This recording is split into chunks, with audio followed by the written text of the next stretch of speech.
प्यारे बच्चों, आपका हमारे YouTube चैनल में एक बार फिर से स्वागत है। आज हम 2024 का पहला सेट करेंगे 324 EX। ठीक है ना बच्चों, बहुत आसान पेपर है। और इससे पहले हमने आपको 2023 के, 22 के, 20 के, पिछले साल हमने सारे करा दिए थे। इस बार हम 2024 के सेट शुरू कर रहे हैं। ठीक है ना बच्चों, चलिए शुरू करते हैं।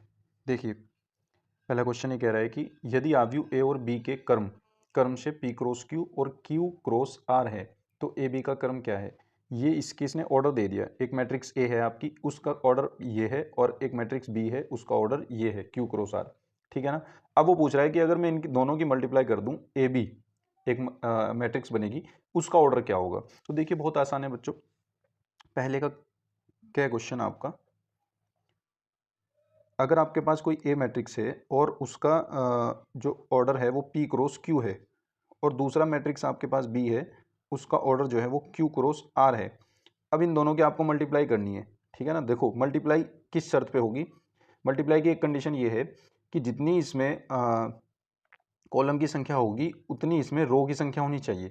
तो यानी ये और ये तो सेम है ना, ये Q और Q तो सेम है बिल्कुल, तो इसका मतलब मल्टीप्लाई पॉसिबल है। तो अब जो ए बी आएगा, ए बी मल्टीप्लाई होकर जो नया मैट्रिक्स बनेगा, उसका ऑर्डर क्या होगा, इसकी रो की संख्या और इसकी कॉलम की संख्या, बस ये लिख देंगे हम यहाँ। तो क्या आ जाएगा, P क्रॉस R। तो ए बी का जो ऑर्डर हो जाएगा, कर्म जो हो जाएगा, वो P क्रॉस R हो जाएगा। तो P क्रॉस R आपका कौन सा ऑप्शन है, पहला ऑप्शन सही है। तो पहला ऑप्शन आपका ठीक हो जाएगा। ठीक है ना बच्चों, बहुत आसान है। सेकंड पर चलते हैं। देखिए, ये किसी बिंदु पर रेखा इतने की ढाल वक्र इतने की ढाल के बराबर है। ये इसने स्टार तो लगा रखा है कि सिलेबस में नहीं है ना। ये स्टार वाले क्वेश्चन वो हैं जो आपके सिलेबस में नहीं है, लेकिन ये क्वेश्चन जिस एक्सरसाइज वो एक्सरसाइज पूरी कट चुकी है, सिलेबस में अब नहीं है, लेकिन उसने ये फिर भी 2024 में दे रखा है। क्यों दे रखा है वो मैं बताता हूँ आपको। क्योंकि इसका ढाल निकालना है और इसका भी ढाल निकालना है। इसमें ढाल का यूज होगा और ढाल निकल जाता है D Y by D X से, यानी डिफ्रेंशिएशन करने से। कुछ एक्स्ट्रा इसमें करना नहीं है, और डिफ्रेंशिएशन आपके चैप्टर में है, ये इस वजह से आपको क्वेश्चन दिख गया है ना। तो इसको हम करेंगे। ठीक है ना। देखिए, किसी बिंदु पर, क्या क्वेश्चन ये क्या है, किसी बिंदु पर रेखा y बराबर x प्लस वन की ढाल। तो y बराबर x प्लस वन की ढाल देखते हैं। ढाल क्या होती है, डिफ्रेंशिएट कर दो, यानी D Y by D X निकाल दो, ये इसका ढाल हो जाएगा। तो x का 1 हो जाएगा और 1 का 0 हो जाएगा। डिफ्रेंशिएशन x के रिस्पेक्ट में है ना, उम्मीद करता हूँ आपको डिफ्रेंशिएशन आता होगा। और Y square equals to 4x, इसका भी डिफ्रेंशिएशन कर देते हैं। तो ये आएगा 2y D Y by D X, है ना। वाई स्क्वायर का तो 2y हो गया, और y का दोबारा फिर करेंगे क्योंकि x के रिस्पेक्ट में कर रहे हैं, इसलिए d Y by D x आ जाएगा। 4 कॉन्स्टेंट है, बाहर आ जाएगा, x का 1 हो जाएगा। ठीक है ना, 4 इंटू 1 4 बन जाएगा। अब देखिए, यहाँ से अगर मैं D Y by D X की वैल्यू फाइंड करूँ, तो D Y by D X की वैल्यू जो आएगी वो आएगी 4/2y, है ना। अब ये भी D Y by D X है और ये भी D Y by D X है, दोनों सेम है, यानी इक्वल आएंगे दोनों। तो हम क्या करेंगे, दोनों को इक्वल रख देंगे। ठीक है ना। अब दोनों को इक्वल रखने के बाद मेरे पास एक इक्वेशन बनेगी। देखिए, ये इक्वेशन 1 बना लेता हूँ, ये सेकंड बना लेता हूँ। आपको तो ये रफली करना है क्योंकि बहुविकल्प है, मुझे तो करके दिखाने पड़ेंगे, है ना। देखिए, समीकरण 1 व 2 से अगर मैं कहूँ, अगर इनकी लेफ्ट हैंड साइड इक्वल है तो राइट हैंड साइड भी इक्वल होंगी। तो 1 इक्वल्स टू क्या आ जाएगा, 4/2y। तो 2y इधर गया तो कितना हो गया, 2y इक्वल्स टू 4। या आप यहाँ से इसको कट भी कर सकते हैं, मैं यहाँ पे कर दूंगा इसको कट। तो y की वैल्यू कितनी आ गई आपकी, y की वैल्यू आ गई 2। ठीक है ना। अब ये y की वैल्यू उठा करके आप इस वाली इक्वेशन में रख दीजिए, चाहे इस वाली इक्वेशन में रख दीजिए, आपकी x की वैल्यू सेम आएगी। ठीक है ना। तो किसी भी इक्वेशन में रख दीजिए, मान ली मैंने इसमें रख दिया आपका, तो y की वैल्यू मैंने 2 रख दी इस वाली इक्वेशन से, और x प्लस के 1, तो x की वैल्यू कितनी आ गई, एक इधर चला गया, 2 में से एक गया, एक आ गया आपका। तो आपका जो बिंदु बना, वो बिंदु क्या होगा जिसपे ये आपके दोनों के ढाल इक्वल होंगे, वो बिंदु आपका बना x की वैल्यू 1, y की वैल्यू 2। तो देखिए ऑप्शन में ढूंढिए, पहला ऑप्शन आपका बिल्कुल ठीक है, तो आपका फर्स्ट ऑप्शन सही हो जाएगा। ठीक है ना बच्चों, उम्मीद करता हूँ आपकी समझ में आया होगा। चलिए चलते हैं नेक्स्ट क्वेश्चन पर। देखिए बच्चों, नेक्स्ट क्वेश्चन आपका कहता है कि समाकलन, यह क्वेश्चन, इसका आपको समाकलन फाइंड करना है। Under root 1 plus sign 2x और dx, इसका मान आपको फाइंड करना है। बहुत आसान है। देखिए, ये फॉर्मूला बन जाएगा डायरेक्ट। कैसे बनेगा, अब मैं इस वन को क्या लिख सकता हूँ, इस वन को मैं लिख सकता हूँ साइन स्क्वायर एक्स प्लस कोस square x, sine square x plus कोस स्क्वायर एक्स। और ये आपका साइन 2x को लिख सकता हूँ 2 साइन एक्स कोस एक्स। ठीक है ना। अब आप ये सोच रहे होंगे, अगर आपने प्रैक्टिस नहीं की होगी तो आप ये सोच रहे होंगे कि ये पता कैसे चला कि वन को साइन स्क्वायर एक्स प्लस कोस स्क्वायर एक्स लिखना है ना। तो बच्चों, जब आप बहुत क्वेश्चन की प्रैक्टिस कर लेते हैं तो आपको खुद से ही आइडिया हो जाता है, ये है ना। खुद से ही आपका ही माइंड खुद ही बताएगा कि हाँ, यहाँ पे अगर मैं वो 1 की जगह ये पुट कर देता हूँ तो ये फॉर्मूला बनेगा होल स्क्वायर का, उससे रूट कट जाएगा, तो ये इजीली हो जाएगा, इस तरीके से। तो प्रैक्टिस बहुत मैटर करती है। आप जो है ज़्यादा से ज़्यादा प्रैक्टिस कीजिए क्वेश्चन की। ठीक है ना। ऑटोमेटिक ये आपका सही हो जाएगा, खुद ही माइंड में आना शुरू हो जाएगा। A square plus b square plus 2ab, ये a प्लस बी का होल स्क्वायर बन गया। तो हम इसको क्या लिखेंगे, sine x plus cos x का होल स्क्वायर हो जाएगा, ठीक है ना, dx। स्क्वायर से आपका ये रूट हट जाएगा यहाँ से, तो ये क्या बचेगा, समाकलन ऑफ साइन एक्स और कोस एक्स। तो साइन एक्स का समाकलन क्या हो जाएगा आपका, माइनस के कोस एक्स, और कोस एक्स का हो जाएगा आपका साइन एक्स, और प्लस में एक इंटीग्रल कांस्टेंट, ठीक है ना। ये आपका कौन सा ऑप्शन है, minus cos x plus sine x plus c, तो आपका सेकंड ऑप्शन बिल्कुल ठीक है बच्चों, ठीक है ना। चलिए आगे चलते हैं नेक्स्ट क्वेश्चन पर। यह क्वेश्चन आपका ये कहता है कि यदि सदिश ये और ये एक दूसरे पर लंब है तो लैम्डा का मान ज्ञात कीजिए। देखिए, जब दो सदिश आपस में लंब हो तो आपको पता होगा एक कंडीशन फॉलो होती है, ठीक है ना। मान लीजिए आपके पास ये है a1 आई कैप प्लस b1 जे कैप प्लस c1 के कैप। मान लीजिए आपके पास ये कोई कोई भी सदिश है a, और ये कोई b सदिश है आपके पास, ये है a2 आई कैप प्लस b2 जे कैप और प्लस c2 के कैप, ठीक है ना। और ये दोनों आपस में लंब है। लंब होने की क्या शर्त होती है, अगर ये लंब है तो a डॉट b जीरो आएगा, ठीक है ना, a डॉट b जीरो आएगा। इसका मतलब डॉट प्रोडक्ट कैसे होगा a डॉट b का, ए डॉट बी का डॉट प्रोडक्ट ऐसे होगा, आई डॉट आई वन हो जाएगा, जे डॉट जे वन हो जाएगा, के डॉट के वन हो जाएगा। तो यहाँ से क्या मिलेगा, a one a two plus b one b two plus c one c two equals to zero. तो आप ये कंडीशन फॉलो करोगे तो आपका लैम्डा का मान निकल कर आ जाएगा, ठीक है ना। अब ये जो उसने दे रखा है पहले वाला, ये दे रखा है उसने 5 आई कैप माइनस लैम्डा जे कैप प्लस के 2 के कैप, ठीक है। और सेकेंड वाला उसने दे रखा है 2 आई कैप प्लस के 3 जे कैप और प्लस के 4 के कैप, ठीक है ना। अब देखिए ये a1 है, b1 है, c1 है, a2 है, b2 है, c2 है, बस डॉट प्रोडक्ट कर दो आप। 5 टू द 10, या मैं लिख देता हूँ, ये 5 है, ये 2 है, प्लस b1 की वैल्यू है माइनस लेमडा, b2 की वैल्यू आपके पास 3, ये वाली 3, c1 की वैल्यू 2, c2 की वैल्यू 4। तो ये 2 आ जाएगा और ये 4 आ जाएगा और इक्वल्स टू 0 आ जाएगा। तो यहाँ से 5 टू द 10 माइनस के 3 लेमडा और प्लस के 8 इक्वल्स टू 0। 3 लेमडा उधर गया तो पॉजिटिव हो गया, और 10 और 8 18 इधर ही रहेगा। तो लेमडा की वैल्यू 3 6 जा 18, लेमडा की वैल्यू 6 आ गई आपकी, है ना। तो ये आपका कौन सा ऑप्शन हो जाएगा, ये आपका थर्ड ऑप्शन सही हो जाएगा, थर्ड ऑप्शन बिल्कुल ठीक हो जाएगा। उम्मीद करता हूँ आप समझ गए होंगे, बहुत आसान क्वेश्चन है। लेमडा ये जो है आपकी लंब होने की प्रॉपर्टी है, ठीक है।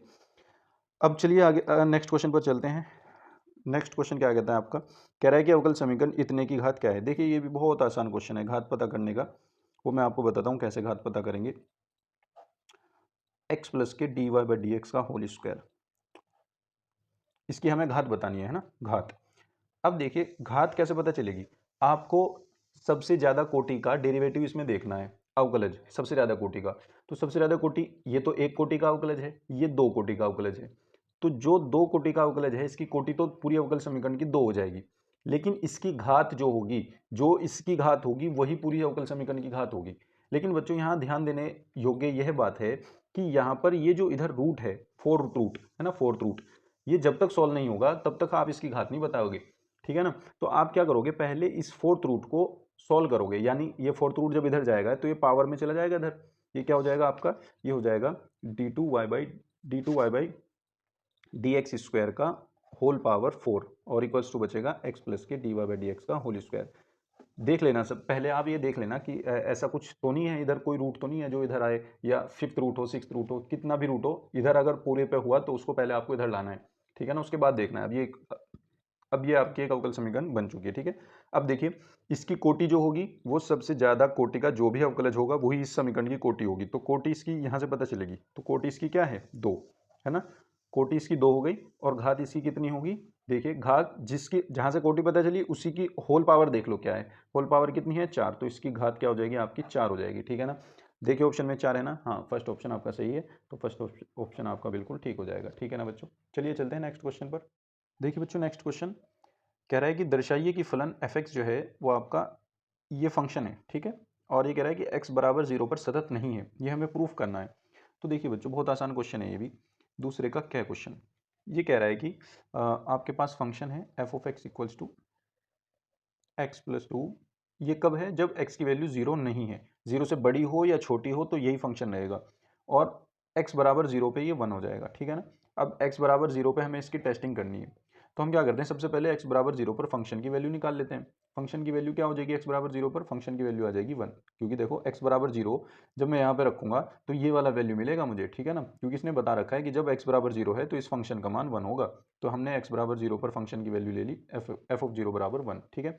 अब देखिए, अब इसकी लेफ्ट हैंड लिमिट निकालते हैं हम।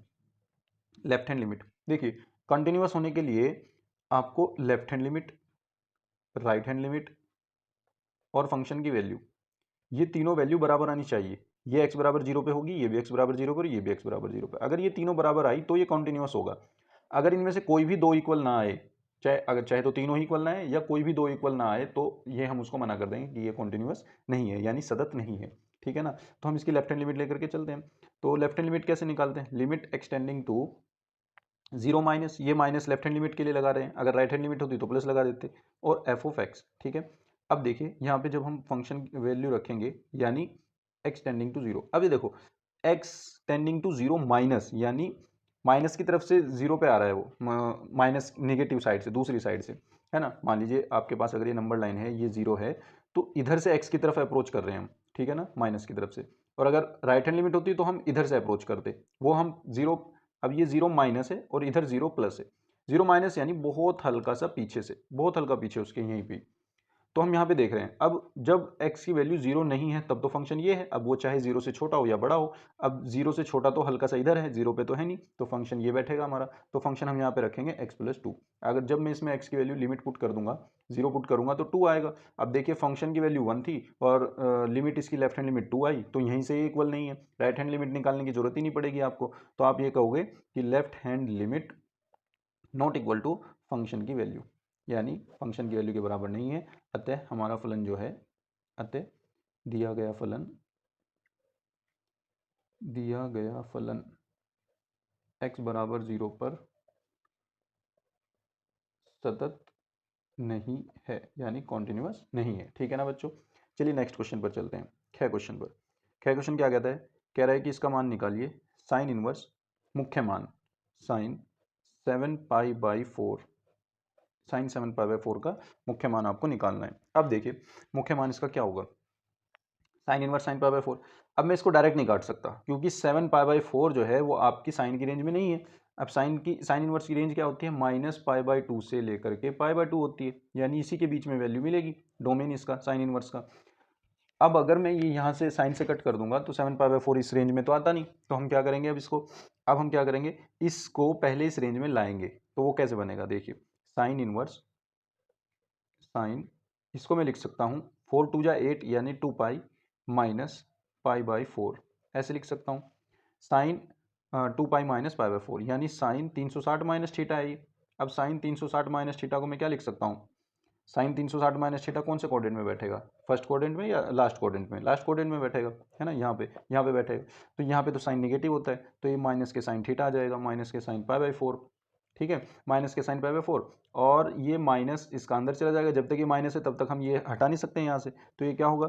साइन इनवर्स, ये साइन माइनस अंदर चला जाएगा, ये हो जाएगा साइन माइनस π/4। ठीक है ना, साइन से साइन हटेगा तो आएगा माइनस के π/4।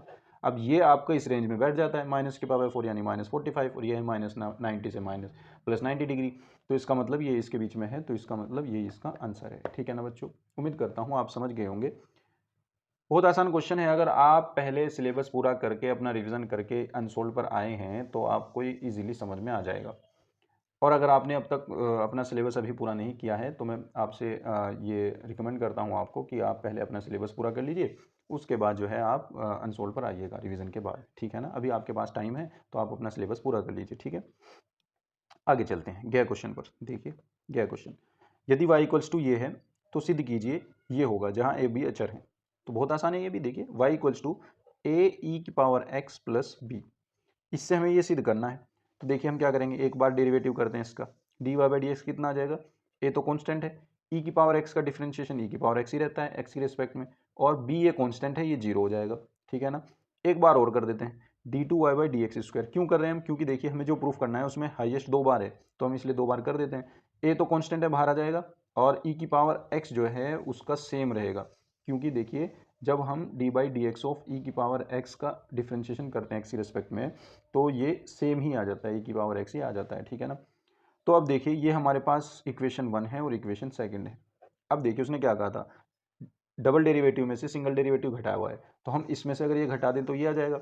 या बहुत सिंपल बात, आप d2y/dx² की और dy/dx की वैल्यू उठा करके यहाँ लेफ्ट हैंड साइड में रख दो, और वो जीरो आ जाएगा, और राइट हैंड साइड में भी जीरो ही है, तो हम वो प्रूफ हो जाएगा। या आप फिर ऐसे कह दो समीकरण 2 में से समीकरण 1 घटाने पर, तो ये क्या आ जाएगा, लेफ्ट हैंड साइड में से लेफ्ट हैंड साइड घटा दो, d2y/dx² माइनस dy/dx, और राइट हैंड साइड में से राइट हैंड साइड घटा दो। इसमें से जब ये घटेगा तो ये आएगा ae⁻x माइनस ae⁻x, जीरो का तो कोई फर्क नहीं पड़ेगा, तो ये हो जाएगा जीरो, ठीक है ना। और यही हमें प्रूफ करना था। देखिए d2y/dx² माइनस के dy/dx इक्वल टू जीरो, और यही हमारा आ गया इक्वल टू जीरो, तो ये बात प्रूफ हो गई। ठीक है बच्चों, चलिए नेक्स्ट क्वेश्चन पर चलते हैं। यह क्वेश्चन आपका ये कह रहा है कि अवकल समीकरण इतने को हल कीजिए, यानी dy/dx equals to 1 + x² upon 1 + y², इसको हमें हल करना है। देखिए वेरिएबल सेपरेबल इजीली हो जाएगा यहाँ से। वेरिएबल सेपरेबल मतलब चर पृथकीकरण, है ना। चर पृथकीकरण मतलब y वाले चर एक तरफ, x वाले चर एक तरफ, तो ये नीचे वाला मैं इधर मल्टीप्लाई में पहुँचा दूँ तो 1 + y² हो जाएगा, इंटू में आ जाएगा dy, और ये dx इसके पास पहुँचा दूँ, ये हो जाएगा 1 + x² मल्टीप्लाई में आ जाएगा dx। ठीक है, अब दोनों तरफ का इंटीग्रेशन कर दूं, ठीक है ना, तो दोनों तरफ का इंटीग्रेशन कर दीजिए, यहाँ पे भी यहाँ पे भी, तो 1 का इंटीग्रेशन क्या आ जाएगा, y के रिस्पेक्ट में y आ जाएगा, y² का हो जाएगा y³ / 3 इक्वल्स टू 1 का हो जाएगा x, और ये आ जाएगा x³ / 3, ठीक है ना। अब प्लस यहाँ पे हम कोई कॉन्स्टेंट लगा दें c, ठीक है ना। अब देखिए देखिए बच्चों, इसमें जो आंसर दे रखा है उसने उसने कुछ ऐसा दे रखा है, देखिए मैं बताता हूँ। अब मान लो अगर मैं यहाँ पे एलसीएम लेता हूँ, ये हो जाएगा 3y + y³ अपॉन में पूरे के 3 आ जाएगा। ऐसे ही यहाँ पे आ जाएगा 3x + के x³ अपॉन में 3। अब ये 3 मुझे यहाँ काटने के लिए इसके भी अपॉन में चाहिए था। अगर c के भी अपॉन में होता तो ईजिली कट जाता है कॉमन लेकर के। तो मैं क्या करता हूँ, इस कॉन्स्टेंट को c ना लेकर के c/3 ले लेता हूँ, आसान पड़ेगा बहुत ज़्यादा। बच्चों ये कांस्टेंट होता है ना, ये तो आपका समाकलन अचर है, तो आप इसको अपनी मर्जी से कुछ भी ले सकते हैं, कुछ भी, जो भी आपको सहूलत बैठे इसको सॉल्व करने के लिए आप वो ले सकते हैं, +c -c log c c/3 c/2 c², ठीक है ना, कुछ भी ले सकते हैं। तो हम c/3 ले लिया हमने, c/3 से हमारी ये कैलकुलेशन आसान हो गई। तीनों में नीचे 3 है तो ये हट जाएंगे, तो इसका मतलब क्या बचेगा आपका ये आंसर आ जाएगा 3y + y³ equals to 3x + x³ plus के ये आ जाएगा c। अब यहाँ से क्या होगा, इन सबको इधर ले आओ जो वेरिएबल्स हैं, तो ये हो जाएगा आपका y³ - x³, y³ - x³, और जो ये 3y है और -3x है, तो इसमें से हम 3 कॉमन ले लेंगे, ये बचेगा y - x, और ये आ जाएगा आपका इक्वल्स टू c, ठीक है ना। यही आपका आंसर है। उम्मीद करता हूँ आप समझ गए होंगे। चलिए चलते हैं नेक्स्ट क्वेश्चन पर। देखिए बच्चों, नेक्स्ट क्वेश्चन आपका ये कहता है, किसी दौड़ में ए के जीतने की प्रायिकता 1/3 है तथा बी के जीतने की प्रायिकता 1/4 है। इस दौड़ में ए और बी में से कोई ना जीत पाए, इसकी प्रायिकता ज्ञात कीजिए। तो जब कोई ना जीत पाए, यानी इन दोनों में से कोई भी ना जीत पाए, तो इसकी प्रायिकता निकालना ज़्यादा आसान है ना। तो हम क्या करेंगे, ए के जीतने की प्रायिकता इसने दे रखी है, तो अगर मैं ये कहूँ कि मान लीजिए ए के जीतने की प्रायिकता आपकी पी ऑफ ए है, माना P of A equals to कितना है, 1/3, है ना। और पी ऑफ बी यानी बी के जीतने की प्रायिकता कितनी है, बी के जीतने की प्रायिकता 1/4 है। अब इसके ना जीतने की प्रायिकता निकालो, ए के ना जीतने की, तो ए के ना जीतने की क्या होगी, 1 में से ए के जीतने की घटा देंगे, तो ये क्या मिलेगी, 1 - 1/3, यानी ये मिलेगा आपको 3 - 1 2/3। इसी तरीके से पी ऑफ बी डैश यानी पी के ना जीतने की प्रायिकता निकालनी है, तो 1 - पी ऑफ बी आएगा। इसका मतलब क्या हो जाएगा, 1 - 1/4 आएगा, 1/4, तो ये आपका हो जाएगा 4 - 1 3/4 आ जाएगा। ए के ना जीतने की प्रायिकता ये आ गई, बी के ना जीतने की प्रायिकता ये आ गई। अब हमें निकालनी है कि इनमें से कोई ना जीते, तो पी ऑफ कोई ना जीते इसकी प्रायिकता क्या होगी, कोई ना जीते, ठीक है। कोई ना जीते इसकी प्रायिकता होगी ए भी ना जीते और बी भी ना जीते, ठीक है ना, दोनों की, क्योंकि स्वतंत्र घटनाएं हैं, है ना, स्वतंत्र घटनाएं हैं, इसलिए हमने क्या कर दिया, दोनों का प्रोडक्ट कर दिया, तो ये 2/3 हो जाएगा, और इंटू में ये 3/4 हो जाएगा, 3/4 हो जाएगा, 3 से 3 कटेगा, और 2 से 4 कटेगा, 1/2 आ जाएगा। बहुत आसान है, ठीक है बच्चों। आगे चलते हैं नेक्स्ट क्वेश्चन पर। तीसरे का क्या क्वेश्चन, देखिए कह रहा है कि प्राकृतिक संख्याओं के समुच्चय n पर एक संबंध r है, और वो संबंध r इसने ऐसा दे रखा है कि a, b इस तरीके से हैं कि a और b n से बिलोंग करते हैं, और a = b² है, से व्यक्त किया गया है। तो क्या ये सत्य है बात कि अगर a भी r में हो, रिलेशन सेटिस्फाई करता हो ए बी, और बी सी भी सेटिस्फाई करता हो इस रिलेशन को, तो क्या ए सी जो है वो भी सेटिस्फाई करेगा। तो ये रिलेशन इसने दे रखा है, तो हमें ये बताना है कि ये सत्य है या असत्य है। तो मैं ये आपको बता दूं कि नहीं, ये सत्य नहीं है, ठीक है, नहीं है, क्योंकि हम वो रीज़न देते हैं, देखिए नहीं, क्योंकि अब हम देखिए आपको रीज़न देंगे और फिर एग्जाम्पल भी देंगे, जैसा कि इसने कहा है, इसने कहा भी है कि एग्जाम्पल द्वारा पुष्टि करो। अब देखिए, इसने ये कहा कि ए भी आर से बिलोंग करता है, तो अगर ए भी आर से बिलोंग करेगा तो इसका मतलब ये होगा कि ए बराबर बी स्क्वायर होगा। कंडीशन तो यही लगेगी ना, ए बराबर बी स्क्वायर होगा। और इसी तरीके से इसने ये भी कहा है कि बी सी बिलोंग करेगा आर को, तो अगर बी सी आर को बिलोंग करेगा तो इसका मतलब बी बराबर सी स्क्वायर होगा, यानी पहला एलिमेंट दूसरे एलिमेंट के स्क्वायर के इक्वल होगा ना, पहला एलिमेंट दूसरे एलिमेंट के स्क्वायर के इक्वल होगा, है ना। तो वही हम यहाँ पे रूल लगा रहे हैं। तो अब इसके अकॉर्डिंग ये कह रहा है कि ए सी भी आर को बिलोंग करना चाहिए। अब अगर मैं इन दोनों कंडीशन को कंबाइन करूं और फिर देखूं क्या ये रिजल्ट मुझे मिलेगा, तो मैं देखता हूं कि नहीं मिलेगा मुझे। देखिए, बी की वैल्यू मैं उठा करके यहाँ पे रख देता हूं, है ना, from equation first and second, equation first and second, ये बी की वैल्यू उठा करके यहाँ रख दो, तो ए बराबर कितना आ जाएगा सी स्क्वायर, बी की वैल्यू क्या है सी स्क्वायर, यहाँ पे रख दिया और उसका भी स्क्वायर है, तो ये क्या हो जाएगा सी स्क्वायर, तो ये सी फोर हो गया है। तो ये तो ए बराबर सी फोर हो गया, जबकि ए बराबर सी स्क्वायर आना चाहिए था, है ना। तो इसका मतलब यहाँ से ये हुआ कि ए कोमा सी आर को बिलोंग नहीं करेगा। एग्जाम्पल भी दे देते हैं हम, ठीक है ना। एग्जाम्पल देखिए, अगर मैं ए की वैल्यू 16 ले लूँ, बी की वैल्यू मैं 4 ले लूँ और सी की वैल्यू मैं 2 ले लूँ, तो देखिए ए बी बिलोंग करेगा, यानी 16 और 4, ए बी अगर मैं ले लेता हूँ तो 16 बराबर 4 का स्क्वायर, सही है बात, बिल्कुल बिलोंग कर गया आर से। और इसी तरीके से 4,2 ले लेता हूँ, 4,2 क्या होगा 4 2 के स्क्वायर के बराबर होगा, ये भी बात बिल्कुल ठीक है। तो क्या अब 16 और 2 में भी रिलेशन चल जाएगा क्या, अब हम देखते हैं 16,2 में रिलेशन चलेगा या नहीं चलेगा। तो 16 इक्वल्स टू 2 का स्क्वायर, ऐसा तो पॉसिबल नहीं है, 16 बराबर 4 के नहीं होता, तो इसका मतलब नहीं पॉसिबल है, ठीक है ना। तो हम ये कहेंगे कि आपका यहाँ से तो ये बात थी कि ए बी आर को बिलोंग कर रहा था, यहाँ से ये बात थी कि बी सी आर को बिलोंग कर रहा था, लेकिन यहाँ से ये बात है कि ए सी आर को बिलोंग नहीं कर रहा है, ठीक है ना। तो ये बात इसकी गलत है, इसलिए हमने यहाँ क्या लिखवाया था, नहीं, ये बात सही नहीं है, ठीक है ना। पूछा था ना इसने क्या ये बात सत्य है, नहीं सत्य नहीं है, असत्य है। चलिए चलते हैं नेक्स्ट क्वेश्चन पर, ख क्वेश्चन पर। ख क्वेश्चन कहता है कि यदि y बराबर आपके पास ये है X square plus 3x plus 4 upon E raise to the power x into cos X, तो इसका D Y by D X में फाइन करना है। देखिए बच्चों, ये बहुत आसान क्वेश्चन है, बस डिवाइड वाला फॉर्मूला आपको लगाना है, ठीक है ना। तो डिवाइड वाला फॉर्मूला हम लगा देते हैं, तो ये क्या हो जाएगा D Y by D X, यहाँ पे लिख देना आप D W R to X, differentiate with respect to X, Hindi वाले एक्स के सापेक्ष अवकलन करने पर हिंदी वाले भी इसी तरह लिख सकते हैं D W R to X, जैसा कि आप लिखते भी होंगे, है ना। तो चलिए देखते हैं, नीचे वाले का होल स्क्वायर आएगा, नीचे वाले का होल स्क्वायर यानी e raise to the power x cos x, इसका होल स्क्वायर। अब नीचे वाला ही एज इट इज आता है ई की पावर एक्स इंटू में कोस एक्स। अब ऊपर वाले का डिफ्रेंशिएशन करेंगे, आप यहाँ एक स्टेप और लिखना डी बाई डी एक्स करके, फिर इसको लिखना, मैं डायरेक्ट लिख रहा हूँ। जब इसको करेंगे हम सोल्व तो ये आएगा 2x प्लस 3, ठीक है, फिर माइनस लगता है फॉर्मूले का। अब ऊपर वाला एज इट इज लिख दो, x square plus 3x plus 4, नीचे वाले का करो, नीचे वाले का जब करेंगे ये नीचे वाला, तो ई एक्स इंटू में कोस एक्स है, तो इसका करने के लिए हमें अलग से प्रोडक्ट रूल लगाना पड़ेगा, तो अलग से प्रोडक्ट रूल लगाएंगे इसमें, ठीक है ना। ई की पावर एक्स कोस एक्स का, तो ई की पावर एक्स कोस एक्स का क्या होगा, यहाँ पे जगह कम है ना, तो हम इसको नेक्स्ट लाइन में कर लेंगे। यहाँ पे मैं लिख देता हूँ d by D x of e की पावर एक्स कोस एक्स, ठीक है। अब देखिए यहाँ पे करेंगे इसको, ये हो जाएगा ई की power x cos x into में आएगा 2x प्लस के 3 माइनस ये आपका जो था x square plus 3x plus 4, इसको हम एज इट इज़ रखेंगे, ये वाला इसका अब लगाएंगे रूल, इसमें प्रोडक्ट वाला रूल लगाएंगे। First function as it is, second का differentiation minus sine x plus second as it is यानी कोस एक्स, फर्स्ट का डिफरेंशिएशन यानी ई की पावर एक्स, ठीक है हो गया। और अपॉन में आ जाएगा आपका e raise to the power 2x और इंटू में आ जाएगा कोस स्क्वायर एक्स, दोनों का अलग अलग स्क्वायर कर दिया, ठीक है बच्चों, समझ गए होंगे ना आप। अब देखिए ई की पावर कोस एक्स यहाँ पे है और ई की पावर एक्स यहाँ पे है, चलो मैं एक बार आपको सही से लिख करके बता देता हूँ।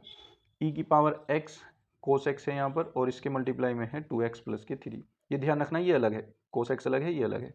फिर माइनस इसकी मल्टीप्लाई में इसमें करूँगा फिर इसमें करूँगा, जब इसमें करूँगा तो ये क्या आएगा माइनस माइनस प्लस ई की पावर एक्स साइन एक्स और मल्टीप्लाई में आ गया x square plus 3x plus 4, ठीक है। और इसी तरीके से माइनस प्लस माइनस ई की पावर एक्स कोस एक्स ये वाला और इसमें मल्टीप्लाई होगी इसकी, तो इसके इंटू में आ जाएगा ये x square plus 3x plus 4 और इसके अपॉन में आपके आ जाएगा e raise to the power 2x into में कोस स्क्वायर एक्स, ठीक है। अब देखिए e raise to the power cos x ये रहा और e raise to the power cos x ये रहा, इन दोनों को हम कॉमन ले लेते हैं। E raise to the power x cos x common ले लिया हमने, तो क्या बचा 2x plus three, 2x plus three इधर तो ये बचा और माइनस में इधर ये बचा, तो ये माइनस की मल्टीप्लाई अंदर हो जाएगी, तो ये हो जाएगा माइनस के एक्स स्क्वायर माइनस के 3x माइनस के 4 और प्लस में ये जू का तू रहेगा ई की पावर एक्स साइन एक्स और इनटू में आ जाएगा एक्स स्क्वायर प्लस के 3x प्लस के 4, ठीक है ना, और अपॉन में आ जाएगा आपका e raise to the power 2x cos square x. अब देखिए लास्ट यहाँ पे ये क्वेश्चन खत्म हो जाएगा, ई की पावर कोस एक्स, ई की पावर एक्स कोस एक्स और ये हो जाएगा माइनस के एक्स स्क्वायर और इसके साथ minus 3x plus 2x minus X minus 4 plus 3 minus 1 ये बचा और plus E raise to the power x sine x और मल्टीप्लाई में आएगा आपका x square plus 3x plus 4 और अपॉन में आपके आ जाएगा e raise to the power 2x cos square x, ठीक है ना, ये आपका आंसर हो जाएगा। ठीक है बच्चों, हो सकता है इन सोल्व में ये आपका आंसर अलग आए, ठीक है ना, आप मुझे बताना आपका क्या है, मेरा तो ये है, मैंने इसको क्रॉस चेकिंग भी की थी, यही आया है, तो हो सकता है उसमें मिसप्रिंट हो, ठीक है ना बच्चों। आप अपना आंसर मुझे कमेंट में बताइएगा कि आपका क्या आंसर आया है। चलिए नेक्स्ट क्वेश्चन पर चलते हैं, थर्ड के गया क्वेश्चन पर। देखिए बच्चों नेक्स्ट क्वेश्चन आपका थर्ड का गया क्वेश्चन, ये कह रहा है कि d Y by D x equals to e की पावर एक्स साइन एक्स, इसको हमें हल करना है, ये अवकल समीकरण इसने दे दिए। देखो अगर हम इसको वेरिएबल सेपरेबल कर लें बहुत आसान हो जाएगा, एक्स वाले एक साइड वाई वाले एक साइड, अगर हो रहा है तो इजीली वही कर देते हैं, तो D Y by D x equal to d x इधर चला जाएगा, e raise to the power x sine x और मल्टीप्लाई में डी एक्स, यानी हो गया वेरिएबल सेपरेबल, बस यहीं पे इसका डिफ्रेंशिएशन इंटीग्रेशन कर दो। तो डी वाई का डी वाई मतलब यहाँ पे 1 है और 1 का जब हम वाई के रिस्पेक्ट में करेंगे तो वो वाई आएगा इक्वल्स टू, इसमें प्रोडक्ट रूल लगेगा इंटीग्रेशन वाला, तो इंटीग्रेशन में आप इसको फर्स्ट मान लो इसको सेकंड मान लो, आइलेट के हिसाब से है ना, इसको फर्स्ट मान लेते हैं इसको सेकंड मान लेते हैं, तो sine X as it is, second का इंटीग्रेशन, इंटीग्रेशन मतलब ई एक्स का इंटीग्रेशन ई की पावर एक्स ही रहेगा minus whole integration sine X का डिफ्रेंशिएशन आएगा यानी कोस एक्स और ई की पावर एक्स का इंटीग्रेशन वो दोबारा ई की पावर एक्स ही रहेगा में डी एक्स, ठीक है, इक्वल्स टू ये आ जाएगा ई की power x sine x minus, अब दोबारा फिर यहाँ पे प्रोडक्ट रूल लगा दो, है ना, first function as it is cos X और दोबारा ई की पावर एक्स का इंटीग्रेशन ई की power X minus whole integration cos x का हो जाएगा डिफ्रेंशिएशन, तो कोस एक्स का होता है माइनस साइन एक्स और ई की पावर एक्स का इंटीग्रेशन ई की पावर एक्स डी एक्स, ठीक है। अब देखिए मल्टीप्लाई करते हैं माइनस के अंदर, ई की पावर साइन एक्स माइनस ये हो जाएगा ई की पावर एक्स कोस एक्स, है ना, और ये हो गया देखो माइनस माइनस प्लस हो गया और फिर प्लस माइनस माइनस हो गया, तो ये आ जाएगा आपका ई की power x sine x D X, ठीक है। अब देखिए बच्चों जहाँ से हम चले थे शुरू में, ये y बराबर हमारा क्या आया था, हमें ये देखना है कि e की पावर x साइन x जो था वो हमारा क्या था, यहाँ पे हमें ये देखना पड़ेगा समाकलन ऑफ e की पावर x साइन x, हाँ जब हम इसका इंटीग्रेशन करेंगे ये y आ जाएगा और y इक्वल्स टू क्या होता है e की power x sine x dx का समाकलन है। यहाँ पर एक स्टेप में भूल गया लिखना, देखिए जब मैं यहाँ से समाकलन करने चलूंगा मैं एक साइड का करता हूँ, इस साइड का करता हूँ सिर्फ, तो ये हो जाएगा y इक्वल्स टू और ये वाली एज इट इज रखते हैं e की power x sine x dx, ठीक है। फिर अगली लाइन से ये करना है हमें फिर इधर का भी, ठीक है। यहाँ से इजी क्या पड़ेगा, ये जो e की पावर एक्स साइन एक्स का इंटीग्रेशन है यहाँ इसको हम y रख सकते हैं देख करके, ठीक है ना, इसको मैं इक्वेशन 1 बना लूँ और यहाँ पे y रख दूंगा, तो ये y इक्वल्स टू क्या हो जाएगा e की पावर एक्स साइन एक्स और माइनस ई की पावर एक्स कोस एक्स और माइनस इसको मैं y रख सकता हूँ, इस पूरी टर्म को मैं y रख सकता हूँ, तो ये हो गया y आपका, ठीक है ना, तो ये y इधर आएगा तो ये कितना हो जाएगा 2y और इक्वल्स टू आ जाएगा e की पावर एक्स कॉमन, ये बना sine x minus cos x. अच्छा यहाँ पे हमने इंटीग्रेशन किया है तो कोई कांस्टेंट तो हमने लगाया नहीं, तो वो भी लगा लेते हैं ना, प्लस सी हो जाएगा, यहाँ पे भी लगा लेते हैं सी, तो ये क्या हो गया बस हमारा ये आंसर आ गया, ये 2 इधर पहुँचा दीजिए आप, y इक्वल्स टू ई की पावर एक्स बाई 2 और sine x minus cos x, sine x minus cos x plus, अब देखो जैसे मुझे ये मालूम नहीं था किसी मुझे क्या लेना है, तो अब मेरे पास इधर 2 आ रहा था और ये 2 जब मैं इधर लाऊंगा इसके भी अपोन में आएगा और सी के भी अपोन में आएगा, सी के अपोन में 2 आएगा तो सी बाई 2 एक अलग सा कांस्टेंट लगेगा, ठीक है ना, तो हम क्या करते हैं पहले ही 2c ले लेते हैं, पहले ही 2c ले लेते हैं और जब 2c के अपोन में 2 आएगा तो इससे 2 कट जाएगा यानी 2 अपॉन 2 ऐसे आ जाएगा, ये c कट जाएगा तो c आ जाएगा, ठीक है ना, ऐसे कर सकते हैं, या फिर आप c ही ले लो और c बाई 2 जो आएगा उसको नया कॉन्स्टेंट c1 नाम दे देना, कुछ भी कर सकते हैं आप बच्चों, ठीक है ना, उम्मीद करता हूँ आप समझ गए होंगे।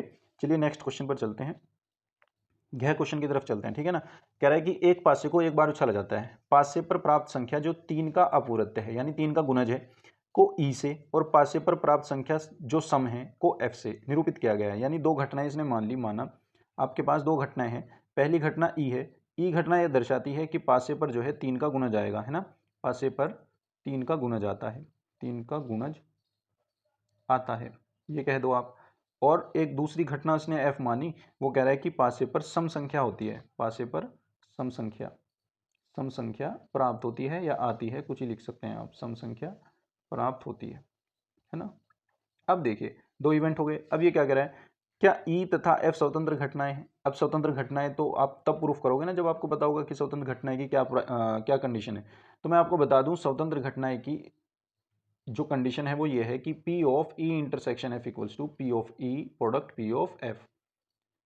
ये कंडीशन अगर वेरीफाई हो गई तो इसका मतलब ये दोनों स्वतंत्र घटनाएं हैं, ठीक है ना। ये क्या है, स्वतंत्र घटनाएं, स्वतंत्र घटनाएं कौन सी, ई और एफ, ठीक है, स्वतंत्र घटनाएं की कंडीशन है ये। तो हम क्या करेंगे, पी ऑफ ई निकालेंगे पहले, पी ऑफ एफ भी निकालेंगे, और ये पहली बात तो यही निकालते हैं। तो देखो ई में क्या क्या आएगा इवेंट, ई इवेंट के अंदर क्या क्या एलिमेंट आएंगे वो देखते हैं। तो उसने कहा है पासा हमने उछाला और 3 का गुणज आया। अब 3 के गुणज कौन कौन से हैं, 3 है और 6 हैं, बस 2 ही हैं।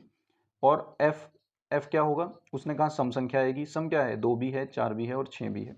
एक पासा, पासा क्या होता है, गीटा आपने देखा होगा लूडो खेलते वक्त, है ना। तो उसमें क्या होते हैं, 1 2 3 4 5 6, है ना, ये होते हैं। तो उसने पहले में कहा था कि वो 3 का गुणज होना चाहिए, तो 3 और 6 3 के गुणज हैं। और एफ में उसने ये कहा था कि सम संख्या होनी चाहिए, तो सम संख्या 2 4 6 हो गई, ठीक है। अब हम क्या करते हैं, ई इंटरसेक्शन एफ भी देख लेते हैं। ई इंटरसेक्शन एफ कॉमन क्या है इसमें, ई और एफ में, तो ये कॉमन क्या है सिर्फ इसमें, मुझे तो 6 दिख रहा है, तो 6 ही है, ठीक है ना। अब हमें कुछ वैल्यूज निकालनी है पी ऑफ ई की।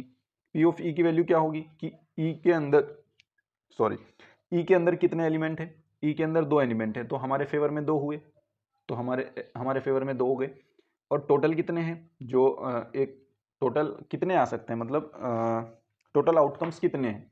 फेवरेबल तो हमारे पास 2 हैं, लेकिन टोटल आउटकम्स कितने हैं, कुल पॉसिबल वेज कितने हैं। तो टोटल हमारे पास 6 हैं, क्योंकि 6 नंबर में से कोई सा भी आ सकता है, तो वो टोटल 6 हो गए। तो पी ऑफ ई क्या आ जाएगा आपके पास, 1/3। पी ऑफ एफ देखते हैं, पी ऑफ एफ क्या होगा, एफ के अंदर कितने एलिमेंट है, 3, टोटल कितने हैं, 6, तो ये कितना हो जाएगा। अगर एक चीज़ यहाँ पे हम और लिख देते हैं, एस लिख देते हैं ना, एस के अंदर ये हो जाएगा 1 2 3 4 5 6। एस होता है सैंपल स्पेस, है ना, प्रतिदर्श समष्टि, है ना, प्रतिदर्श समष्टि एस होता है वो। तो ये टोटल होते हैं, टोटल नीचे आता है और ऊपर वो आता है जो फेवरेबल होता है, अपने अपने फेवर में कितने हैं आउटकम्स, है ना। तो ये आ जाएगा आपका 1/2। अब P of E intersection F में देखते हैं कितना है। P of E intersection F में है हमारे पास एक एलिमेंट, तो हमारे फेवर में तो एक ही है, टोटल कितने हैं 6, तो ये आ गया 1/6।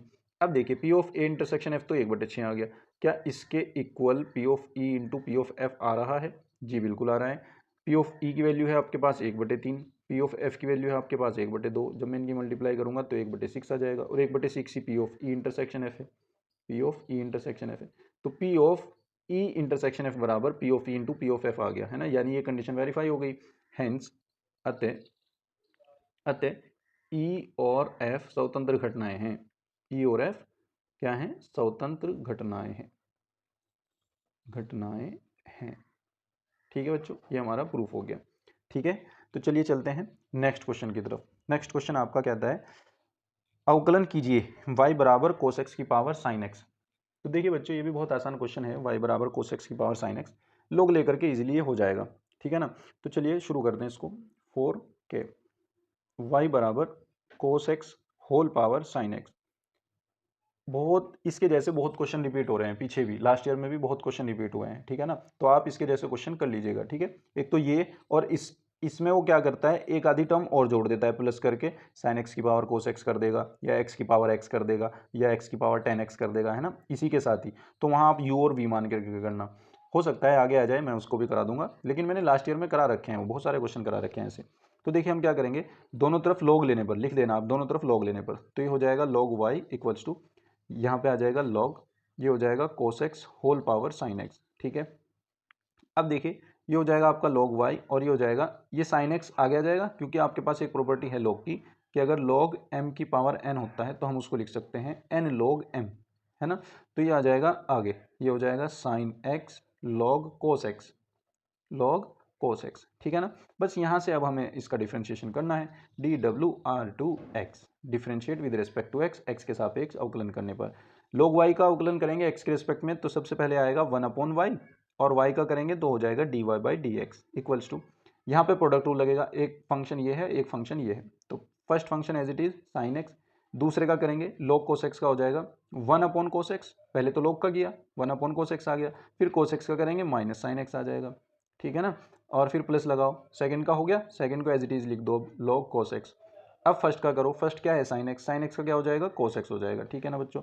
अब ये हो जाएगा आपका, देखिए ये हो जाएगा आपका साइन एक्स, माइनस भी है ना तो माइनस बाहर लगा देते हैं, और sine x upon cos x क्या हो जाएगा आपका टेन एक्स, ठीक है, प्लस ये वाला कोस एक्स मैं बाहर लिख देता हूँ कोस एक्स, और ये हो जाएगा लॉग कोस एक्स, क्योंकि यहाँ पे ये कन्फ्यूजन रहता है कि ये cos x into cos x, cos square कर देते हैं हम जल्दी जल्दी में, है ना, तो ऐसा नहीं है, ये अलग टर्म है ये अलग टर्म है, ठीक है, तो इसलिए हम इसको पहले लिख देते हैं ताकि कन्फ्यूजन ना हो।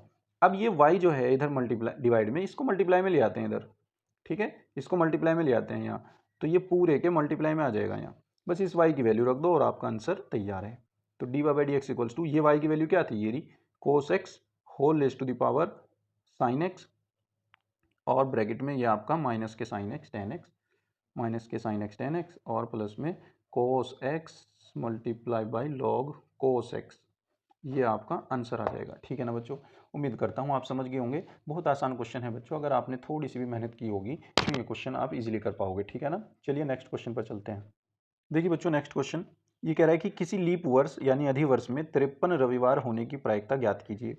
देखिए बच्चों, अगर आपको पता हो तो वर्ष जो होते हैं, हमारा जो साल होता है वो दो तरीके के होते हैं, एक तो सामान्य वर्ष होता है और एक लीप वर्ष होता है। ये लीप वर्ष जो है ये 4 साल में एक बार आता है, ठीक है ना, इसमें 366 दिन होते हैं, 366 दिन, ये लीप वर्ष 4 साल में एक ही बार आता है, ऐसा साल जिसमें जो है आपका लीप वर्ष होता है जिसमें आपके 366 दिन होते हैं। अब हमें ये देखना है कि इसमें 53 रविवार होने की क्या प्रायिकता है, यानी कितनी बार 53 होगा। देखिए अब रविवार यानी एक हफ्ते में आता है, यानी एक सप्ताह में एक बार आता है, यानी 7 दिन में एक बार आता है ना। तो अगर हम मोटा मोटा इसको ये देखें कि आपका 566 दिन में 366 दिन में 366 दिन में कितनी बार ये सप्ताह आएगा। अगर मैं 7 से डिवाइड करता हूँ तो 7 से डिवाइड करने के बाद मैं इसको पाऊंगा कि ये 7 पंजे 35 चला, और ये कितना बचा 1, अब ये नीचे आ जाएगा, और ये 7 दूनी 14 चला, और ये बचेगा 2, यानी आपके पास 52 सप्ताह पूरे हो जाएंगे और 2 फिर भी बचेगा, यानी 52 रविवार तो आ जाएंगे, है ना, 52 रविवार तो आ जाएंगे। अब 52 रविवार होने के बाद ये 2 दिन, ये नहीं पता ये 2 दिन कौन से 2 दिन हैं, ये सोमवार मंगलवार हैं या मंगलवार बुधवार हैं या बुधवार बृहस्पतिवार हैं या बृहस्पतिवार शनिवार हैं या शनिवार रविवार हैं या रविवार सोमवार हैं, है ना। अब उसके हिसाब से हमें लेना पड़ेगा, तो हम क्या करते हैं, हम यहाँ लिखते हैं, हम जानते हैं कि, आप इसको ऐसे लिख दीजिए, हम जानते हैं कि लीप वर्ष में 366 दिन होते हैं, ठीक है ना। तब अब इन 366 दिन में अगर हम देखें 52 तो सप्ताह हो जाएंगे, 7 गुना 52, है ना, 7 गुना 52 तो सप्ताह हो गए। अब ये मैं टोटल दिखा रहा हूँ, दिन बन गए ना, 52 सप्ताह और एक सप्ताह में 7 दिन, तो ये टोटल दिन हो गए। अभी अभी 2 इसकी कमी है, 2 की कमी है, तो ये 2 अब जुड़ करके पूरे हो जाएंगे। अब ये जो 2 दिन है एक्स्ट्रा वाले, इनकी क्या पॉसिबिलिटी है, ये क्या क्या हो सकते हैं, ठीक है ना। ये तो 52 आपके सप्ताह हैं, है ना, ये तो आपके सप्ताह हैं। अब इन सप्ताह के साथ जब 7 की गुना हो जाएगी ये भी दिन बन जाएंगे, और ये जो 2 दिन एक्स्ट्रा निकल रहे हमें तो इनका देखना है, क्योंकि हमें 53 रविवार करने हैं, 52 रविवार तो चलो आ जाएंगे। अब 52 रविवार होने के बाद ये नहीं पता ये 2 दिन कौन कौन से हो सकते हैं। देखिए ये 2 दिन आपके ये भी हो सकते हैं, यहाँ आपको ये लिख लीजिए आप, अब इन 2 दिनों में, ये दिन है आपके, इन 2 दिनों में रविवार होने के कुल संभव तरीके।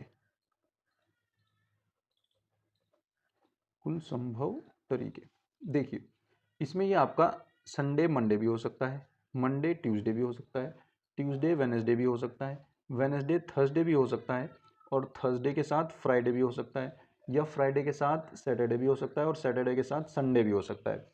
हमें 2 संडे लेने हैं और, है ना, मतलब हमारे पास ऐसा क्या हो जाए कि हमारे पास 53 रविवार हों। अब इन 2 दिनों में हमारी जो प्रायिकता बनेगी वो सिर्फ इन 2 दिनों से ही बनेगी। 52 सप्ताह तो हो रहे हैं, हमें तो 53 करने हैं। अब हमारे फेवर में 53 बनने के कितने चांस हैं, अब ये देखने हैं हमें, ये देखना है हमें ना। तो हमारे पास देखिए टोटल पोजीशन कितनी है।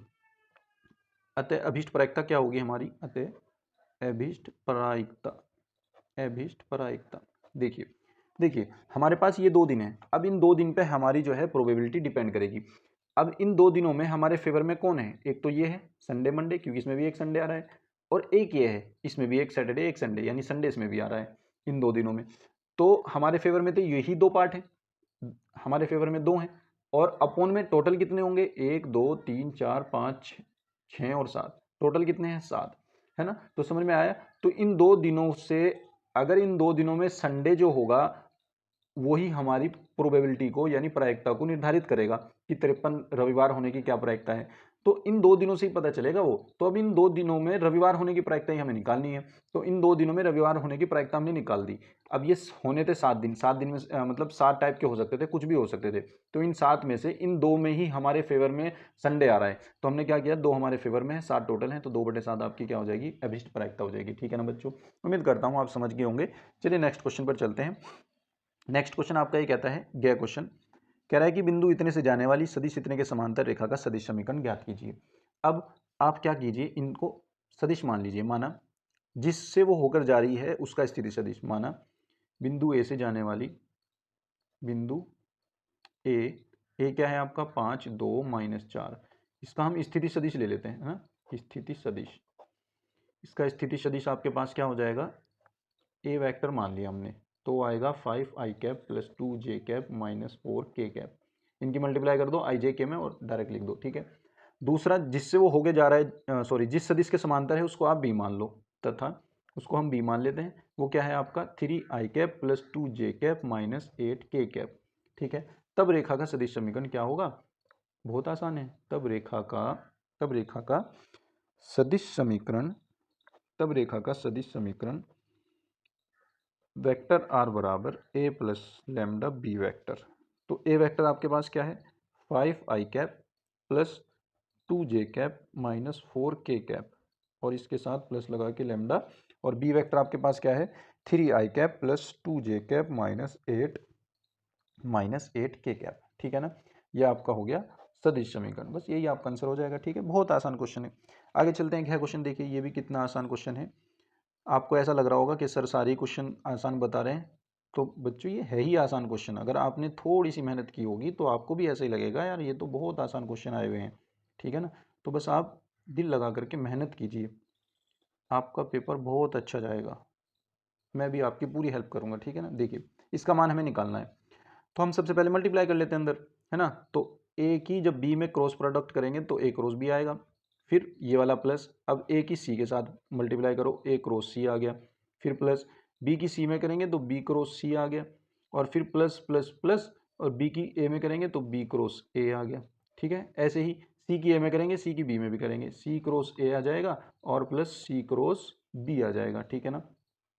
अब देखिए बच्चों, हमारे पास क्या है, ए क्रॉस बी भी है और बी क्रॉस ए भी है, तो इस बी क्रॉस ए को मैं माइनस ए क्रॉस बी लिख सकता हूं। तो ये क्या हो जाएगा, ए क्रॉस बी, अभी लिख लेते हैं, ये ए क्रॉस सी और ये बी क्रॉस सी, तीन तो हमने ये लिख लिए। अब ये जो बी क्रॉस ए है इसको मैं लिख सकता हूं माइनस के ए क्रॉस बी। जो सी क्रॉस ए है इसको मैं लिख सकता हूं माइनस के ए क्रॉस सी, और जो सी क्रॉस बी है इसको मैं लिख सकता हूं माइनस के ए क्रॉस, सॉरी बी क्रॉस सी। यानी इनकी दिशा उलट देते हैं तो ये प्लस माइनस इनका साइन चेंज हो जाता है। ठीक है ना। अब तो ए क्रॉस बी से ए क्रॉस बी खत्म हो गया, ए क्रॉस सी से ए क्रॉस सी खत्म हो गया, और बी क्रॉस सी से बी क्रॉस सी खत्म हो गया, तो इसका ओवरऑल क्या मान आ गया, इसका मान आ गया 0।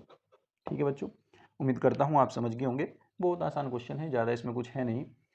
तो चलिए नेक्स्ट क्वेश्चन पर चलते हैं। ठीक है ना। ठीक है, नेक्स्ट क्वेश्चन क्या कहता है,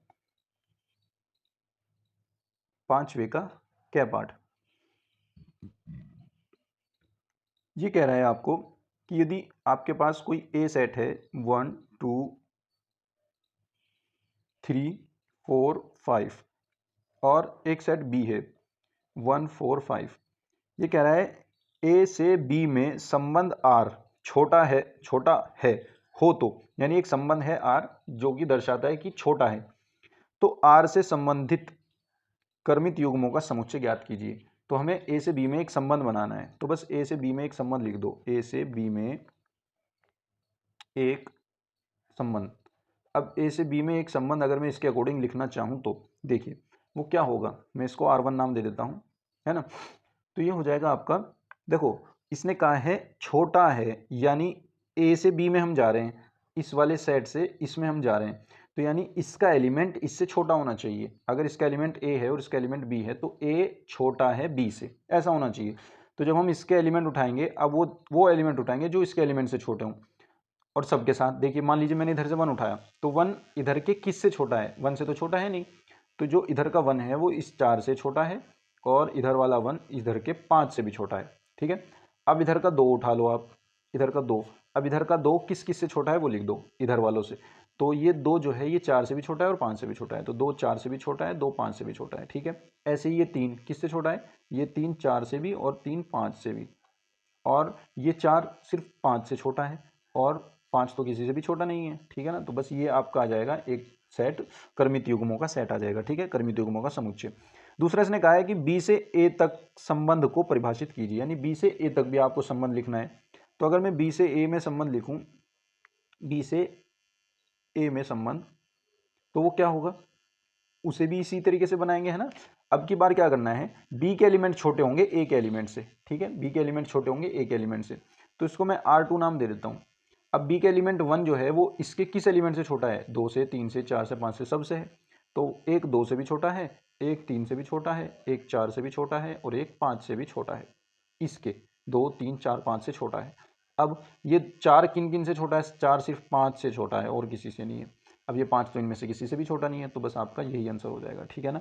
तो एक आंसर आपका ये है, एक ये है, और ये आपका टोटल आंसर हो जाएगा। मेरी समझ में ये नहीं आ रहा कि ये 5 नंबर का क्वेश्चन इसने ऐसे कैसे दे दिया, है ना।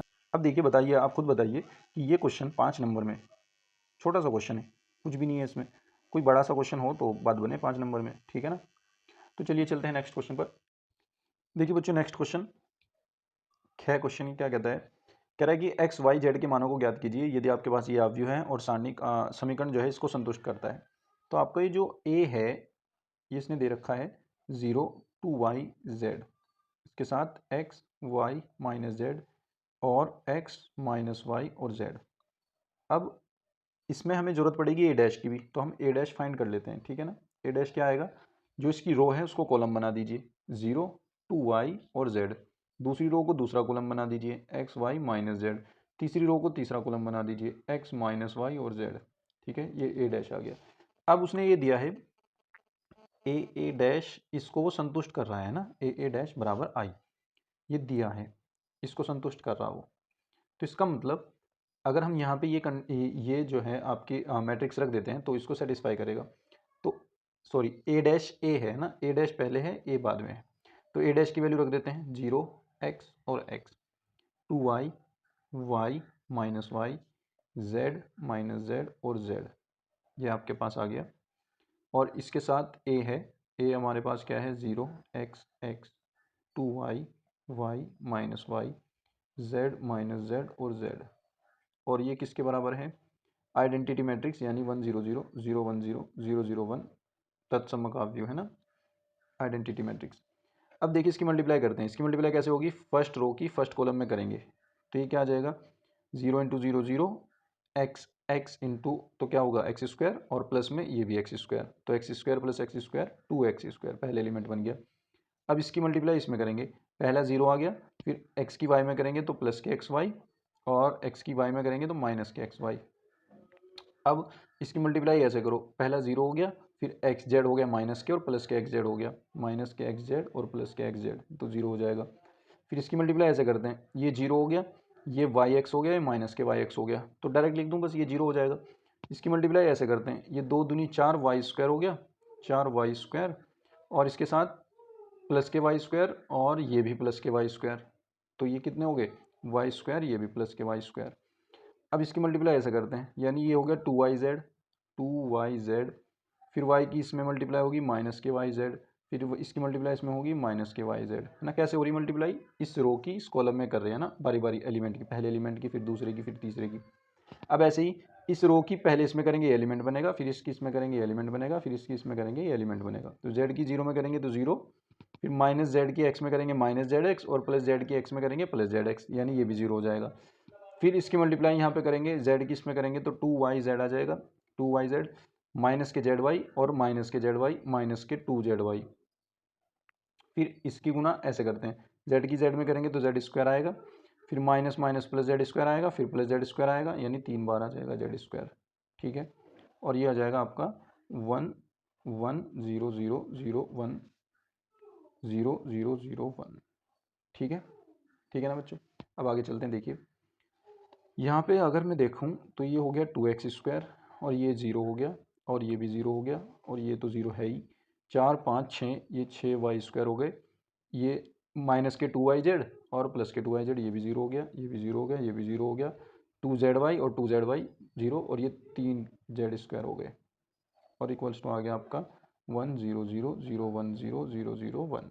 ठीक है, ऑन कंपेयरिंग यानी तुलना करने पर, जब हम तुलना करेंगे तो आपका पहला एलिमेंट ये इसके बराबर होगा, तो यानी 2x स्क्वायर इक्वल्स टू आपका 1 आएगा, और 6y स्क्वायर इक्वल्स टू भी 1 आएगा, और 3z स्क्वायर इक्वल्स टू भी 1 आएगा, 3z इक्वल्स टू 1। ठीक है, संगत अवयव की तुलना करेंगे, ठीक है ना, कोरस्पॉन्डिंग एलिमेंट्स की।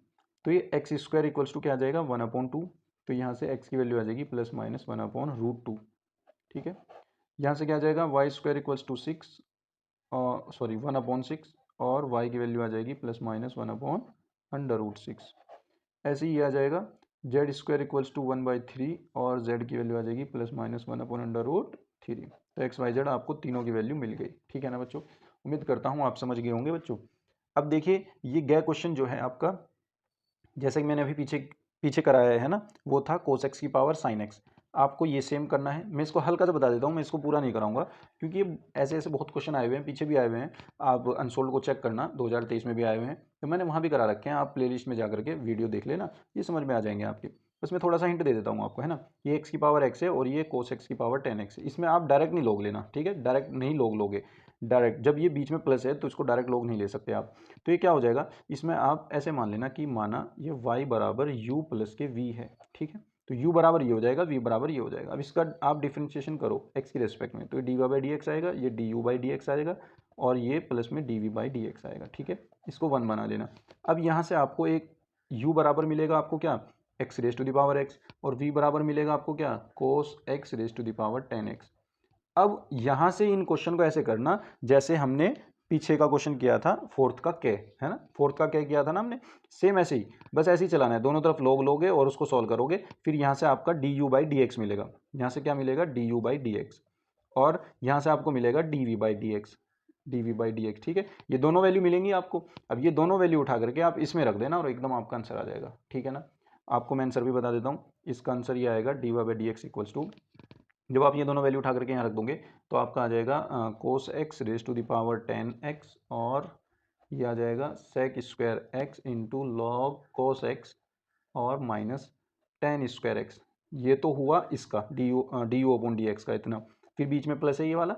अब D V upon D X का क्या आएगा, X raise to the power X 1 plus log X, 1 plus log X. ठीक है, ये आ जाएगा आपका आंसर। ठीक है बच्चों, उम्मीद करता हूँ आप समझ गए होंगे बच्चों।